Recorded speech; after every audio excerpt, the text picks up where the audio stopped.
हे hello guys, नमस्कार. मी तनुश्री स्वामी समर्थ. मी science तुमचं स्वागत करतो माझ्या एक नवीन ब्लॉगमध्ये. तर मंडळी, आपण आज चाललोय परेल वर्कशॉपला. तर आपल्या गणपतीच्या आगमनाला 2 महिने बाकी आहेत. तर आपण आज चाललोय परेल वर्कशॉपमध्ये. तुम्ही पहिल्या ब्रिजनी आलात तर इकडनं तुम्हाला सरळ सरळ जायचं आपल्याला. मग इकडनं ह्या ब्रिजनी आहे ना, ब्रिजवरून आपल्याला लेफ्ट टर्न घ्यायचं. ह्या ब्रिजवरून लेफ्ट टर्न घ्यायचं आणि मग सरळ सरळ जायचं. इकडनं स्ट्रेट आला तुम्ही परत स्टेशनवरून तर इकडे तुम्हाला दिसेल गौरी शंकर चित्रमल मिठाईवाला. तर इकडनं ह्या ब्रिज लागेल. तर इकडनं तुम्हाला राईट टर्न घ्यायचं इकडनं आणि इकडनं सरळ सरळ गेलात. इकडनं तुम्हाला सरळ सरळ जायचं. सरळ सरळ गेलो हे आपल्याला दिसेल. तर आपण आता पोचलोय परेल वर्कशॉपच्या इथे. तर तुम्ही इकडनं सरळ आलात तर इकडनं समोरच दिसेल तुम्हाला परेल वर्कशॉप. तर किती मोठं परेल वर्कशॉप आहे. तर मी फर्स्ट टाइम आलो. तर मंडळी, जसंच आपण एंट्री केली आतमध्ये जसा प्रवेश केला तर आपल्याला इकडे मागेच बघू शकता दिसत आहे कलागंध आर्ट. बघूया आता इकडे मूर्तीचं काम कितपत झालंय. तर हे बघा, आता आत जाऊन दाखवतो तुम्हाला.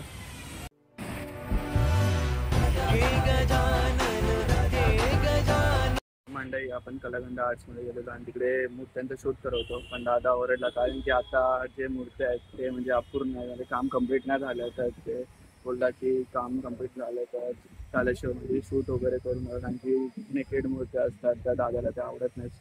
म्हणून आपण आलोय बाहेर. ते बघा, बघू शकता. त्याचा काय हेतू नव्हता माझा, म्हणजे असं ओरडणं वगैरे. म्हणजे तो सांगत होता की म्हणजे इथे शूट वगैरे करू नका आणि कसं आता गर्दी पण वाढत आहे. बघा, बघू शकता.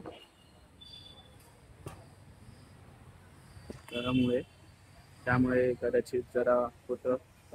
तर तो आपला ह्या वर्षीचा लाडका आपला चिंच पोकळीचा चिंता म्हणजे तो म्हणजे बनणार आहे कलागंध आर्ट्समध्ये. तर 7 वर्षांनी चिंतामणी निघणार आहे परेल वर्कशॉपमधून. कृष्णल्स आर्ट्स अँड स्टुडिओज, मूर्तिकार अरुण दी दत्ते दादा. मंडळी, आपण आता परेल वर्कशॉपमध्ये आलेलो आहे आणि पाठी आपल्याला अरुण दादा उभे. तर इकडे आता वेगवेगळ्या मंडळाचे काम चालू आहेत. तर आता इकडे पाठ आहेत ते पांढराच्या राजाच्या, अहमदाबादच्या, असं वेगवेगळ्या मूर्त्यांचे इकडे पाठ वगैरे तयार आहेत आणि पाठी काम पण चालू आहे. आता थोडे बिझी आहेत तर आपल्याला त्यांना प्रश्न विचारायचे आहेत. तर बघू भेटतायत का.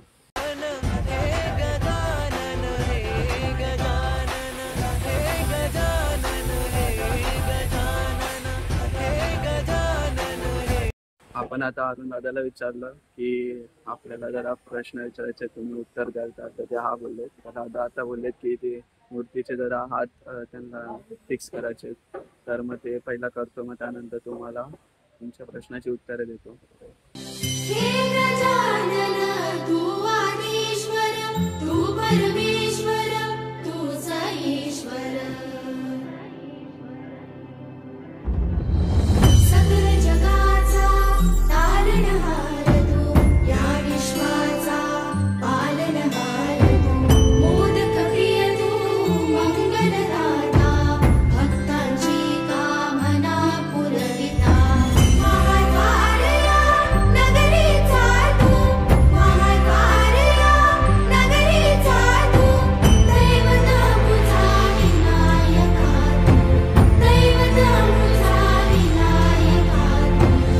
तर मंडळी, तुम्ही बघू शकता इकडे बांद्राचा राजा याचा पाठ आहे आणि इकडे अहमदाबादचा आदित्य. तर तुम्ही बघू शकता दादाकडे किती लांब लांबून मूर्त्या येतात. आणि इकडे कुर्ल्याचा कुठलं तरी मंडळ आहे, तिकडे आता चेअर वगैरे ठेवले आहेत तर दिसत नाहीत. तर असं काय अजून त्यांच्या तयारी चालू नाही झाली, फक्त पार्ट वगैरे आणि ते असं काम चालू आहे. हात वगैरे बनवण्याचं तिकडे काम चालू आहे. आणि आता जस्ट ह्या दादानी ह्या मूर्तीवरती हाताचं काम केलं. हो का, ह्याला हातवाला कसं फिरवलंय बघा.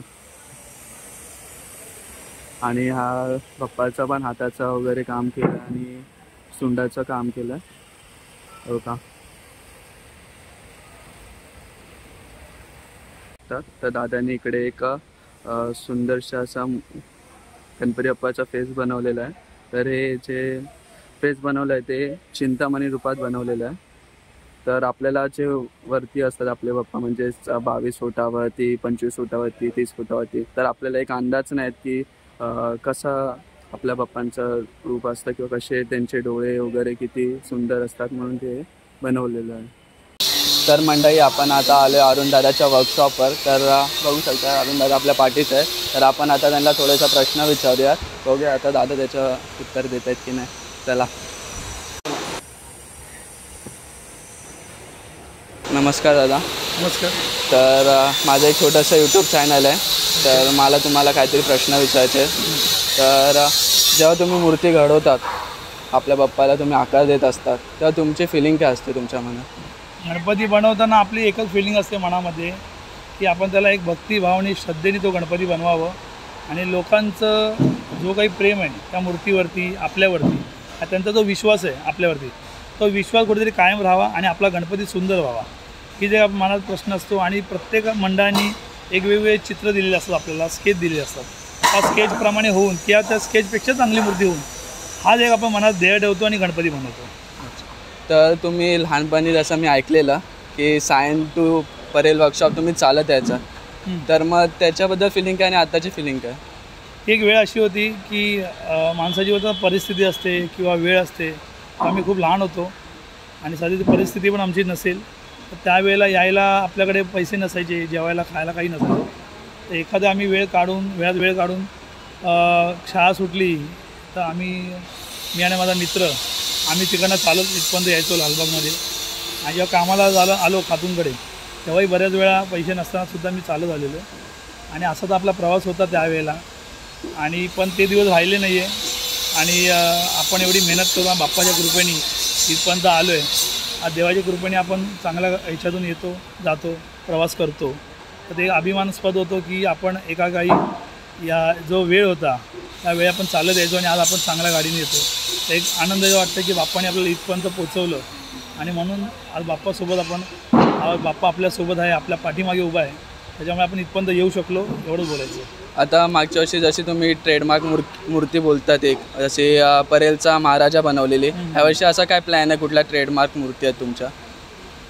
ट्रेडमार्क मूर्त्या बऱ्याच आहे यावर्षी, चांगल्या मूर्त्या आहेत. परेलचा महाराजा आहे, मलबारील आहे, परत पहिला पारशीवाडा आहे, मुंबईचा अनंत आहे. असे बरेचसे नामचीन मंडळांच्या गणपती आहे. सर्वोदय मित्र मंडळ कुर्ल्याची एक भाविक मूर्ती यावर्षी ती तुम्ही बघू शकता. आणि बरेचसे असे मंडळ आहेत तर मी अजून नाव घेऊ शकत नाही. अच्छा. पण जे काही मंडळ आहे ते तुम्ही बघालच नंतर आणि तुम्हाला कळेल. खूप चांगल्या मूर्त्या होतील आणि नक्की तुम्हाला आवडेल ते. ओके. जसं आता आम्ही इकडे बघितलं अहमदाबादवरून पण मूर्त्या आलेल्या आहेत तुमच्याकडे. तर असे वेगवेगळ्या स्टेट्समधून तुमच्याकडे मूर्त्या येतात, तर त्यांचा काय अनुभव आहे तुम्हाला? काय होता आपल्या इथे अहमदाबाद, सुरत, गुजरात, बडोदरा, हैदराबाद, कोल्हापूर, नाशिक, सातारा इकडनं बऱ्याच ठिकाणीवरनं हे सगळ्या मूर्त्या, लातूर, औरंगाबाद या सगळ्या ठिकाणी माझ्या मूर्त्या आहेत. यावर्षी पण नाशिक आहे. अशा बऱ्याच ठिकाणी मूर्त्या असतात. तर ह्या लोकांना ते लोक येऊन बुकिंग करतात. पण त्यांना विश्वास असतो की आपला मूर्तिकार आपल्या स्केचप्रमाणे चांगला गणपती बनवून देईल. आणि त्या श्रद्धेने आम्ही मूर्ती बनवतो आणि त्यांना मूर्ती आवडतेसुद्धा. आणि बऱ्याचशा छोट्या मोठ्या गोष्टी असतात त्या आम्ही त्यांना व्हिडिओ कॉल किंवा फोटोजच्या माध्यमातून त्यांना दाखवून ते पूर्ण करून घेतो. असं तर तुमचे खातू सर तुमचे गुरु आहेत. तुम्ही तुमचा फोटो लावला आहे, देवस्थान मानता तुम्ही त्यांना. तर खातू सरांबद्दल काय सांगाल का? आम्ही त्यांना बघितलं आहे, तुम्ही जवळून बघितलं आहे, तर तुम्ही जरासं आम्हाला इन्फॉर्मेशन द्याल खातू सरांबद्दल? खातू सरांमध्ये एवढं बोलतो की आज जो गणपतीचा एवढा आपला ट्रेडमार्क जो वाढला आहे तो फक्त विजय खातूंमुळे. कारण लालबागमध्ये त्यावेळेला जे गणपतीचे रूप दाखवले, जे गणपतीचे जे संकल्पना दाखवली त्याला स्केचेस पण नव्हते.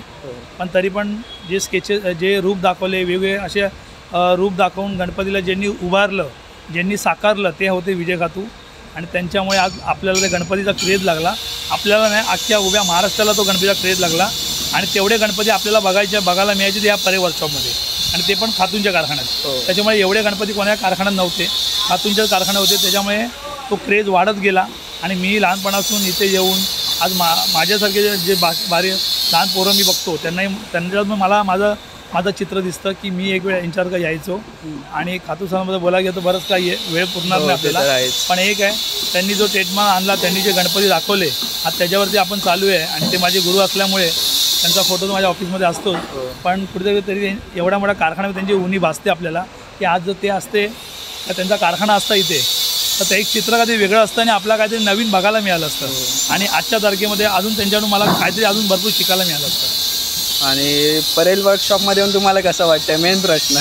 परे वर्षामध्ये त्यांनीच आणलं मला 2017मध्ये आणि त्याच्यानंतर मग मी 5-6 वर्ष मी गणसंकुलमध्ये होतो आणि यावर्षी परत आलो आहे. त्याच्यामुळे खूप आनंद वाटते आणि बरेचसे मंडळ एक्साइट पण आहेत की आमची मूर्ती परे वर्षामधून निघेल. पण एक खातूचा भास आहे इथे आणि बरं वाटतं की आपण एवढे 2017मध्ये त्यांच्यासोबत इथे होतो आणि त्यांनीच आपल्याला सायनवरनं इथे आणलं की तू इकडे कर गणपती. तर ती एक फिलिंग वेगळी होती, तीच फिलिंग आता परत जाणवते आणि कुठेतरी त्यांच्या आठवणी येऊन भासतात की 2017मध्ये असे असायचे आमच्यासोबत आणि बऱ्याच वर्षांनी इथे आल्यापासून मग असं वाटतं, थोडासा भास होतो. पण ठीक आहे, आता सगळ्यांनाच माहिती आहे काय गोष्टी आहेत. ठीक आहे, थँक्यू दादा. तर तुला भेटून खूप आम्हाला आनंद झाला. तर असंच रोज दरवर्षी आम्हाला अशी इच्छा असते की आपण पण मूर्ती असं बघावे किंवा घडवावे किंवा म्हणजे कोणाला इच्छा असते की कारखान्यात कामाला जावे तर तुझ्याकडे येऊ शकतात का? येऊ शकता कुठलाही. मी माझ्याकडे बघा, तुम्ही बघायला गेलं तर 10 ते 12 पोरं अशीच आहे जी कॉलेजवरनं सुटून कामाला येतात, शिकायला येतात. मी कधीच कोणाला नाही बोलत नाही. माझा मार्ग सगळ्यांसाठी मोकळा आहे, माझा दरवाजा सगळ्यांसाठी मोकळा आहे. आज आपण प्रत्येकाचा, माझ्याकडे तुम्ही बघाल एक लहान मुलगा पण आहे, सकाळपासून संध्याकाळपासून तो शाळेत जाऊन येतो, चित्र काढत असतो, त्याची व्हिडिओ काढतो, दाखवेल तर आम्ही त्याला जागा दाखवतो, त्याला सांगतो, त्याला शिकवतो.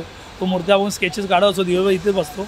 असे बरेच पोरं येतात, शिकतात, त्यांना सांभाळून घेतो आम्ही. असं बोलत नाही मी काय जा वगैरे करू दे, कारण मी पण त्याच्यातूनच गेलो आहे. त्यामुळे प्रत्येकाला मी लहान पोरांचा पहिला प्राधान्य देतो, करा आणि करू द्या. फक्त त्यांच्याकडून कामं करून घेत नाही, पण त्यांना शिकवायचा प्रयत्न मी नेहमीच करतो. ठीक आहे दादा, थँक्यू. धन्यवाद. तर मंडळी, आपण आताच अरुण दत्ते सर म्हणजे दादा आपले त्यांना भेटलो. तर त्यांना थोडे प्रश्न विचारले आपण फायनली. तर त्यांनी त्याचे एकदम असे सुंदरसं असं उत्तर दिले. तर ते त्यांचा स्वभाव म्हणजे असं जाणून त्यांचा स्वभाव एवढा आम्हाला आवडला ना. म्हणजे आपला माणूस असा स्वभाव आहे त्यांचा, म्हणजे आपल्या माणसासारखं सगळं करून घेतात आपल्याला. ते खूप भारी वाटलं. तर आता हे बघा, इकडे गणपतीचे काम चालू आहे मूर्त्यांचं. तर यांना जे मूर्ती घडवत आहेत पाठीवर दादा वगैरे बसलेत, त्यांना जरा पण डिस्टर्ब नाही करायचं, कारण की 100 मूर्त्या आल्यात दादाकडे. 100 म्हणजे मागच्या वर्षी आकडा जरा क्रॉस झालेला, 105-108 मूर्त्या होत्या. त्यावेळी 100 मूर्त्या आलेल्या आहेत. तर ते डेडलाईनमध्ये कम्प्लीट करायचं. मंडळी, इथे मोठ्या मूर्त्यांबरोबर छोट्या मूर्त्याही अवेलेबल आहेत. तर तुम्हाला एखाद्या छोट्या मूर्त्या वगैरे घ्यायच्या असतील तर तुम्हाला इथे भेटतील. विविध रूपांमध्ये मूर्त्या इथे आहेत. 1 फूट 2 फूट ते सहज तुम्हाला भेटतील. इकडे लालबागच्या राजाच्या रूपात पण मूर्त्या अवेलेबल आहेत. तर तुम्हाला पाहिजे तर इकडे या, म्हणजे ते तुम्हाला पाहिजे तसे सजवून धोतर वगैरे घालून भेटेल. लालबागच्या राजाचे आहेत त्यांना म्हणजे असं विदाऊट असं म्हणजे काय सजवलेलं नाही आहे. तर तुम्हाला पाहिजे तसं ते लोक सजवून तुम्हाला देतील. तर ही मूर्ती बघू शकतात, नंदी महाराजांच्या वरती बसलेली आहे. तर खूप प्रभावित करते आपल्याला ही मूर्ती. किती सुंदर देखणी आणि अशी मस्त मूर्ती वाटते. तिकडे आपले बाप्पा आहेत ते तबला बोलू शकतो आपण, त्याच्यावरती बसले. तर हे बघा, शंकराच्या रूपात इथे तिसरा डोळा पण शो केला आहे बघा, बघू शकता. बघा कन्सेप्टवरती मूर्ती आहेत. आता ही बघू शकता की आपली पंढरपूरची वारी आहे आता सध्या चालू आहे, त्या ही मूर्ती बेस आहे. ही वरती विठ्ठलाच्या रूपात गणपती बाप्पा बसलेत आणि खाली जे आपले वारकरी असतात त्यांना इकडे शो केलेलं आहे. नक्कीच तुम्हाला जर छोट्या मूर्त्या पाहिजे असतील 1 फूट 2 फूटच्या, तर नक्कीच तुम्ही ईश्वर आर्ट्सला भेट देऊ शकता. मंडळी, आपण आता परेल वर्कशॉपला भेट दिली. तर अजून 60 दिवस बाकी आहे बाप्पाच्या आगमनाला. तर काम पण जोरात चालू आहे. तर असेच नवीन नवीन व्हिडिओ पाहण्यासाठी माझ्या चॅनलला सबस्क्राईब करा, व्हिडिओला लाईक करा, शेअर करा, कमेंट करा. भेटूयात नेक्स्ट ब्लॉगमध्ये. Bye bye.